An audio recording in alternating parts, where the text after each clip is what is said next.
Hi, and welcome to your Topic 1, Simplifying Expressions Using Identities for Trigonometry. So before we start using identities to simplify some expressions, we are going to just go over these identities real quick, just as a reminder for some different features that happen within trig ratios. So each one of these things in this nice box at the top of your notes is an identity, which means it is a known true fact that we can work with and we can use later on in our simplifying. So hopefully you recall your reciprocal identities. Cosecant is 1 over sine, which also means that sine of theta is 1 over cosecant of theta. Secant is equal to 1 over cosine, which means that cosine is also equal to 1 over secant. And then cotangent is equal to 1 over tangent, which means tangent is also equal to 1 over cotangent. Our quotient ratios, these ones are going to be super important. So quotient would be a division problem. That's what this division bar is happening. A ratio is a comparison of two things. So the tangent of theta is the same as taking sine and dividing it by the cosine of that angle. It's also the same as comparing the sine value to the cosine value. Likewise, cotangent is going to be cosine compared with sine. Now another way you can remember that is we've defined tangent before as y over x, and we also know that sine is y and cosine was x. So it makes sense that this ratio is holding up in terms of our coordinate grid and our unit circle. It also, if you think in terms of SOHCAHTOA, makes sense because if this was the opposite over the hypotenuse and this was the adjacent over the hypotenuse, your hypotenuses would cancel out and you get the opposite over the adjacent, which is in fact tangent. So these things are definitely true statements. The last ones, and these ones are going to be used pretty often as well, are the Pythagorean identities. So the Pythagorean theorem says that a squared plus b squared equals c squared.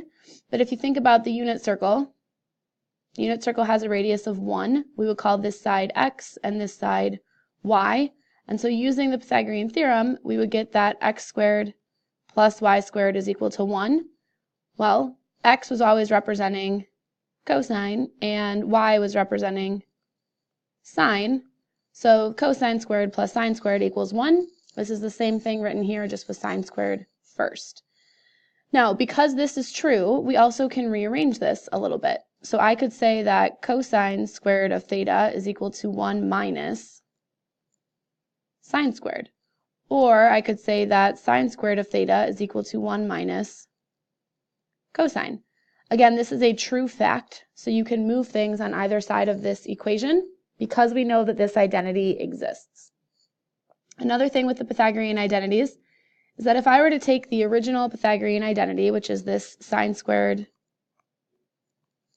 plus cosine squared equals 1, if I were to divide each one of these things through by, we'll go with sine squared first.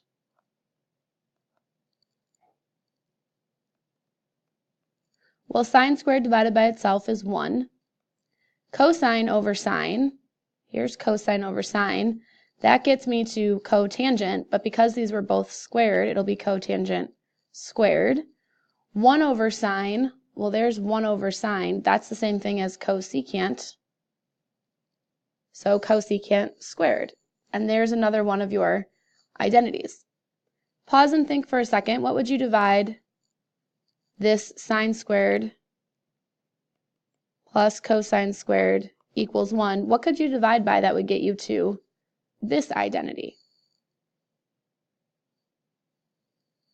Great, you're going to divide everything through by cosine squared.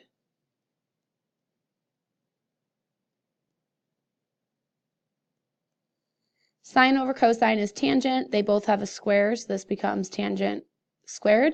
Cosine over cosine is going to be 1. 1 over cosine we know is going to be secant with a square.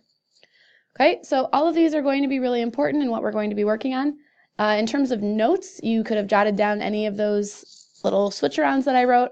I would make sure that you've written down these 3 in your notes if you can find some room, and this concept that you can rearrange these on either side of your equation.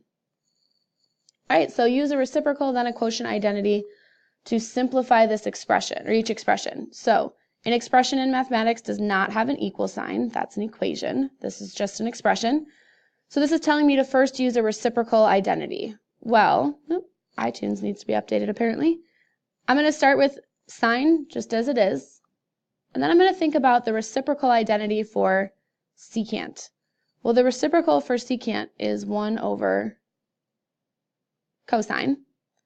Now, if I actually multiply these things together, when we multiply with a fraction, we just multiply across the top and the bottom. So this is going to become the sine of theta over the cosine of theta. And because of those quotient or ratio identities, we end up with tangent of theta. So sine times secant is really just tangent. Notice I did not write an equal sign. We are not solving equations, we are simplifying expressions. All right, so I'm going to have you go ahead and pause the video and try the next one. Think about similar process, find a reciprocal, then use a quotient, and then simplify. So pause the video and try this one now. So hopefully you came up with cotangent of theta. Notice that when we talk about simplifying an expression, what we're trying to do is write fewer characters. So think about it as a tweet instead of a Facebook post. We're trying to just make it as simple as possible. And so I hope that you would agree that 1, 2, 3, 4, 5, 6, 7, 8, 9 characters is more complex than 1, 2, 3, 4 characters that we had to write for tangent. All right, this next one says to use a Pythagorean identity. Well, if I think about the Pythagorean identity, I want to look at this part right here because I've got a 1 and I've got a square. 1 and a square should indicate probably something with Pythagoras. Not always, but it does happen pretty often. So I know the Pythagorean identity sine squared plus cosine squared equals 1. And I want to try to get 1 minus cosine squared. Well, here's the 1. I'm going to move this cosine squared to the other side, which again is okay because I know that this is a true mathematical fact, so I can work on either side of the equation. So now where I used to see 1 minus cosine squared, I can replace that with sine squared. Because 1 minus cosine squared is exactly the same as sine squared. Then where it says to cancel common terms, well, sine over sine squared is going to leave a sine in the bottom, just like x over x squared would have left a x in the bottom. So in the reciprocal identity, 1 over sine is, from my notes, the same thing as cosecant. All right, this next one, use factoring, then Pythagorean identities. So thinking about our algebra skills, I'm going to temporarily look at this equation as x to the 4th plus 2x squared plus 1. And hopefully you can see that that would be x squared plus 1 times x squared plus 1 for your factoring. So thinking about that, I didn't have x's, I had tangents. So when I factor this, I'm going to have tangent squared theta plus 1 times tangent squared theta plus 1. And anytime you have some number, right, this expression times itself, we can rewrite that as tangent squared theta plus 1 all squared. Then it says Pythagorean identities. Well, if I look back at my Pythagorean identities, tangent squared theta plus 1 is the same thing as secant squared theta. And then I still have my square because of this. And when you square a square, you would end up with secant to the 4th of theta. Hopefully we agree that this thing circled in blue, secant to the 4th theta, is much simpler than writing out this expression with 3 different terms. If you are struggling on this part, the factoring, I encourage you to go back and watch your algebra skills video or to find a video that reviews factoring from your previous math classes. All right, more factoring. So looking at this one, I might think, ooh, Pythagoras, because I've got a 1 and I've got a square. But I'm trying to get that to cancel with something else that has a 1 and a minus. So this one tells me to factor. I'm going to try to factor first. And I want you to think about 1 minus sine squared. What if I had given you 1 minus y squared? Well, from your algebra classes, we would have 1 plus y and 1 minus y from a difference of 2 squares. So I'm going to use that same concept, except I didn't have y, I had sine. All this is still over 1 minus sine of theta. So now, when I cancel things out, those are going to cancel top to bottom, and I'm left with 1 plus sine theta.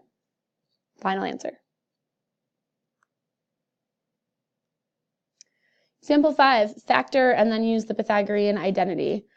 So factoring out, looks like I can't really factor with a trinomial. I don't have 3 terms where you set up the 2 sets and figure out adding and multiplying and all that good stuff. But another method with factoring is to take out a GCF, or the greatest common factor. So in the top up here, if I take out the greatest factor they have in common, that's going to be sine squared. And if I take a sine squared out of sine squared, I'm left with 1. If I take a sine squared out of sine to the 4th, I'm going to be left with sine squared. And all this is still over cosine squared. So then thinking about the Pythagorean identity, this right here, again, I have a 1 and a square. So if I think about my Pythagorean identity, which only works if you have squares, by the way, right? Because a squared plus b squared equals c squared. So I could say that cosine squared of theta is equal to 1 minus sine squared theta. In which case this thing in blue can be replaced with just a cosine squared theta. And I still have this sine squared theta, and I still have a cosine squared theta on the bottom. Now these are going to cancel, and I'm left with sine squared theta. All right, I'm going to stop the video where we are right now, and we're going to go on to example 6 in the next video. So hopefully these ones have been going okay. Look back at those identities one more time, study those for a minute, and then go ahead and switch to the next video.